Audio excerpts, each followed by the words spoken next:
क्या आप जानते हैं कि बांग्लादेश में आजकल क्या हो रहा है? हिंदू समुदाय को हर दिन जुल्मों का सामना करना पड़ रहा है और पूरी दुनिया बस मूक दर्शक बनी हुई है। क्या भारत, एक ताकतवर देश, इस कायरता को देखकर चुप रहेगा? क्या भारत को बांग्लादेश में सैन्य हस्तक्षेप करना चाहिए ताकि हिंदुओं पर हो रहे हमलों को रोका जा सके? जवाब हो सकता है हाँ।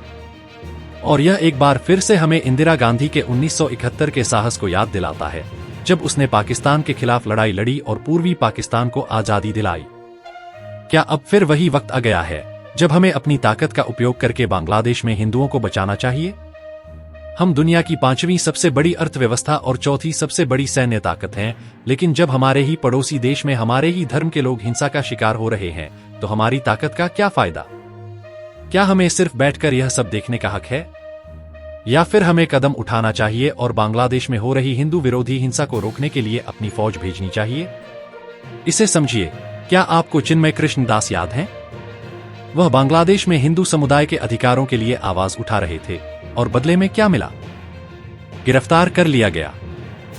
बांग्लादेश में एक सनातन ध्वज लगाने के आरोप में उन पर देशद्रोह का मुकदमा चला और जमानत तक नहीं मिली।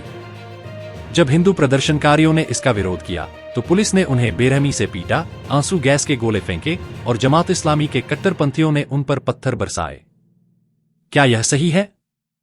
हिंदुओं को पहले टारगेट करो, फिर उनके विरोध करने पर उन पर लाठियां चलाओ। क्या आप जानते हैं कि पिछले कुछ सालों में बांग्लादेश में हिंदू विरोधी हिंसा की लहर ने गंभीर रूप ले लिया है? 52 जिलों में 200 से ज्यादा हमले, 22 मंदिरों पर हमले और 1600 से ज्यादा मुकदमे।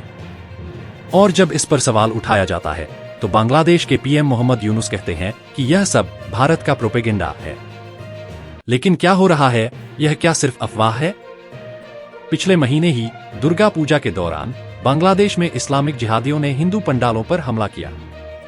ढाका के पास एक हिंदू संगठन ने खुले मैदान में पूजा करने का सोचा, लेकिन जिहादी धमकियां मिलने के बाद उन्हें सिमटकर छोटी जगह में पूजा करनी पड़ी।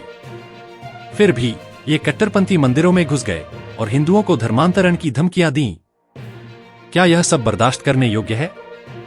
अगर आपको लगता है कि यह कोई छोटी मोटी घटना है, तो फिर से सोचिए। बांग्लादेश में हिंदुओं पर हो रहे अत्याचार अब आम हो गए हैं।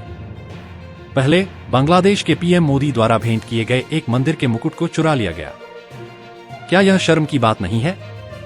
और फिर सवाल उठता है, भारत की विपक्षी पार्टियों का क्या?